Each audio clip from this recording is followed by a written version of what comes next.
আজকে মহানগরীতে আমাদের কথা কে বলবে? মহানগরীর কর্মীদের কথা কে বলবে? মহানগরীদের সুখ দুঃখের কথা কে বলবে? সেটা তো অবশ্যই আমাদের দাবি আছে যে সাদেক হোসেন খোকা আগে বলতো, এখন সাদেক হোসেন খোকা নাই, কিন্তু মির্জা আব্বাসকে তো সেই দায়িত্বটা পালন করতে হবে। আমরা তো চাই সেটা, এবং আমরা আশাও করি সেটা যে মির্জা আব্বাস সেই দায়িত্বটা পালন করবে।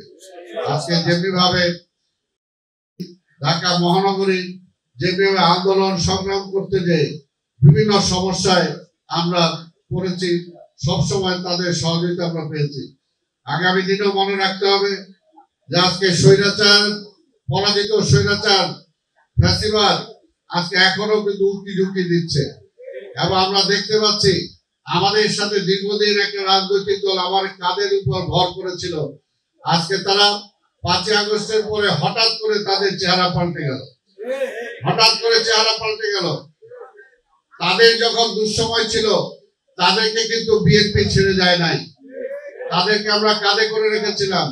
যখন তাদের কোনো প্রতীক ছিল না, দলের স্টেশন ছিল না, বাতিল হয়ে গেছিল, তখন কিন্তু এই বিএনপি ধানের শীষ দিয়ে তাদেরকে নির্বাচন করার সুযোগ করে দিয়েছে।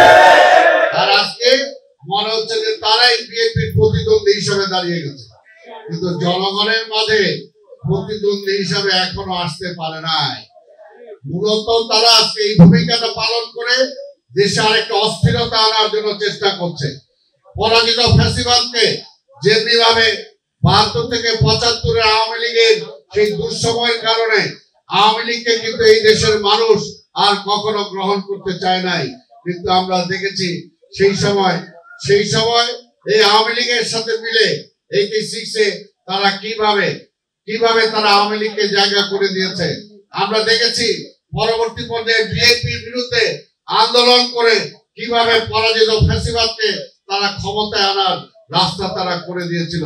আজকেও প্রশ্ন করতে চাই তাদের কাছে যে আজকে যখন পরাজিত ফ্যাসিবাদের বিরুদ্ধে সম্পূর্ণ জাতি আজকে ঐক্যবদ্ধ, সব রাজনৈতিক দলগুলো ঐক্যবদ্ধ, তাহলে কেন আপনারা আজকে বিএনপির বিরোধিতা না, আজকে বলা চলে বাংলাদেশের বিরোধিতা আপনারা করছেন, গণতন্ত্রের বিরোধিতা করছেন। বাংলাদেশ যাতে স্থিতিশীল হতে না পারে সেটার জন্য আজকে আপনারা বিরোধিতা করছেন। কারণ জনগণের মধ্যে এখনো শঙ্কা, ভাই নির্বাচন কি হবে? এটা কেন এই শঙ্কাটা? আপনাদের আন্দোলনের হুমকির কারণে, আপনাদের ধমকির কারণে।